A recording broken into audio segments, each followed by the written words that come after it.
영화 한 편이 500년 전 역사의 민낯을 다시 불러냈다. 최근 개봉한 영화 왕과 사는 남자가 극장가를 뜨겁게 달구면서 단종과 세조, 그리고 그 사이에서 벌어진 피비린내 나는 권력 다툼, 이른바 계유정난에 대한 관심이 폭발적으로 늘고 있다. 스크린 속 장면들은 극적으로 연출되어 있지만 실제로 그 시대를 살았던 수만 명의 관료들, 즉 조선이라는 나라를 이끌던 실무자들의 운명은 단순한 드라마가 아니라 훨씬 더 냉혹하고 구조적인 흐름 속에서 결정되고 있었다는 사실이 이번에 데이터로 증명되었다. KIIST 문화기술대학원의 박주용 교수 연구팀이 홍콩 침례대학의 최동혁 박사, 홍콩대학교 연구진과 함께 수행한 공동 연구가 학계와 대중 모두의 주목을 받고 있다. 연구팀은 조선 왕조실록과 문과방목, 즉 과거 급제자 전체 명단을 정밀하게 분석해 조선 관료 사회가 어떻게 작동하고 어떻게 무너져갔는지를 처음으로 수치화해 밝혀냈다. 이 연구 결과는 1일 공식 발표되었으며 디지털 인문학과 복합계 과학이라는 현대적 방법론을 역사 연구에 접목한 사례로서 국내외 학계에서 높은 평가를 받고 있다. 연구의 규모부터 남다르다. 연구팀이 이번 분석에서 다룬 관료의 수는 무려 약 1만 4,600명에 달한다. 조선 개국부터 멸망까지 500여 년의 역사를 관통하는 수만 건의 기록을 데이터로 변환하고 각 관료의 경력을 정량적으로 추적한 것이다. 어느 가문 출신인지, 어느 지역에서 태어났는지, 언제 과거에 급제했는지, 어떤 관직을 거쳤는지, 그리고 최종적으로 어느 자리까지 올랐는지가 모두 수치로 환산되어 분석되었다. 이처럼 방대한 규모의 인문학적 빅데이터 분석은 그 자체만으로도 조선사 연구에 새로운 지평을 열었다는 평가가 나온다. 연구팀이 가장 먼저 주목한 사건은 1453년에 발생한 계유정난이다. 당시 수양대군, 훗날 세조로 즉위하는 인물이 어린 조카 단종을 보필하던 안평대군 세력과 김종서를 비롯한 핵심 신료들을 제거하고 권력을 장악한 이 정변은 조선 역사상 가장 극적인 권력 교체 중 하나로 기록되어 있다.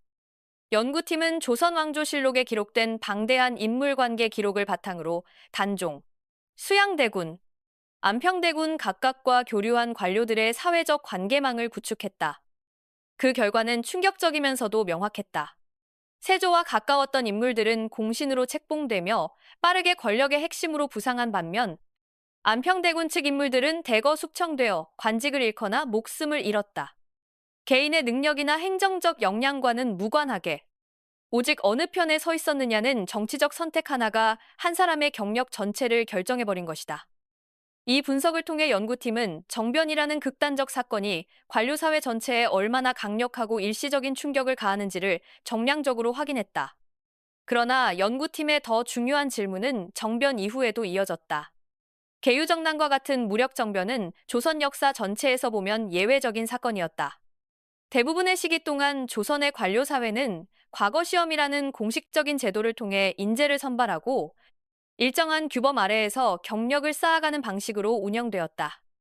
연구팀은 이 일반적인 작동 방식 자체에 어떤 구조적 변화가 있었는지를 파악하기 위해 더 긴 시간 축을 설정하고 분석을 이어갔다. 이를 위해 연구팀이 개발한 독자적인 지표가 바로 총성공 지표, 영어로는 Total Success Index라고 불리는 수치다. 이 지표는 단순히 어떤 관직에 올랐느냐를 넘어 해당 관직의 높이와 재직 기간을 종합적으로 반영하도록 설계되었다. 즉, 높은 자리에 잠깐 있었던 관료와 중간, 자리에 오랫동안 충실하게 봉직한 관료를 동일한 잣대로 비교할 수 없다는 문제의식을 반영한 것이다.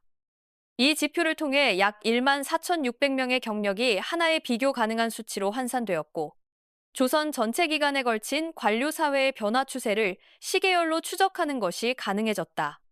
분석 결과는 크게 두 국면으로 나뉘었다. 조선 건국 이후 약 400년에 걸친 기간 동안에는 출신 가문이나 거주 지역이 관료 개인의 성공에 미치는 영향이 일정 수준에서 안정적으로 유지되는 것으로 나타났다. 물론 양반이라는 신분적 틀 자체가 이미 사회적 진입 장벽으로 작용하고 있었지만 그 범위 안에서는 어느 정도의 사회적 이동성이 실제로 작동하고 있었다는 의미다. 실력 있는 관료는 가문의 배경과 무관하게 성과를 낼 수 있었고 그 성과가 경력에 반영되는 구조가 대체로 유지되었다는 것이다. 그런데 조선 후기로 접어들면서 이 균형이 눈에 띄게 무너지기 시작했다. 연구팀의 데이터는 특정 가문들이 과거 급제와 고위관직을 집중적으로 독점하는 현상이 심화되는 흐름을 명확히 보여주었다. 그 대표적인 사례가 안동 김 씨와 풍양 조 씨다. 이 두 가문은 조선 후기 이른바 세도정치 시기에 외척으로서 왕실과 혼인을 맺고 국정 전반을 장악했으며 과거 시험의 결과마저 자신들의 입맛에 맞게 좌우했다는 비판을 역사 기록으로 남기고 있다. 연구팀의 분석은 이를 단순한 역사적 서술이 아닌 수치로 뒷받침했다. 이 시기 특정 가문 출신 관료들이 총 성공 지표를 불균형하게 독점하는 현상이 데이터상에서 뚜렷하게 나타났기 때문이다. 연구팀은 이를 단순한 불평등의 심화로 보는데 그치지 않고 공정한 인재 등용 시스템 자체가 붕괴하는 신호로 해석했다. 실력보다 가문이, 능력보다 연줄이 앞서는 구조가 굳어지면서 진짜 인재들이 등용의 기회를 잃기 시작했고 그 빈자리를 역량과 무관한 인물들이 채우게 되었다. 시스템의 공정성이 흔들리는 순간 조직 전체의 효율과 신뢰는 함께 무너진다. 조선이라는 국가도 그 예외가 아니었다. 이 구조적 변화에 끝내 대응하지 못한 조선은 내부로부터 무너져갔다. 일제의 침략이 국권 피탈을 최종적으로 완성했지만 그 이전에 이미 관료제는 기능을 잃고 있었다. 조선의 멸망은 단일 사건이 아닌 수십 년에 걸친 시스템 붕괴의 결과였다. 박주영 교수는 이번 연구가 단일 사건 중심의 역사 해석을 넘어 국가 구조의 장기적 변동을 데이터로 관찰한 사례라고 밝혔다. 능력 있는 사람이 제자리를 찾지 못하는 구조가 반복된다면 그 사회는 결국 쇠락을 피하기 어렵다는 경고는 오늘날에도 유효하다. 연구팀은 앞으로 AI를 활용해 조선사 데이터베이스를 확장하고 중국, 일본, 유럽 등 해외 관료제와의 비교 분석도 이어갈 계획이다. 데이터와 역사가 만나는 지점에서 우리가 몰랐던 조선의 또 다른 얼굴은 계속해서 드러날 것이다. 스크린 속 단종과 세조의 이야기 뒤편에는 이름도 없이 역사의 파도에 휩쓸렸던 수만 명의 관료들이 있었다. 그들이 남긴 기록이 지금 인공지능의 힘을 빌려 다시 한번 목소리를 내고 있다. 여러분은 어떻게 생각하시나요? 공정한 인재 등용이 무너질 때 나라도 함께 무너진다는 이 역사적 교훈이 오늘날 우리 사회에도 해당된다고 보시나요?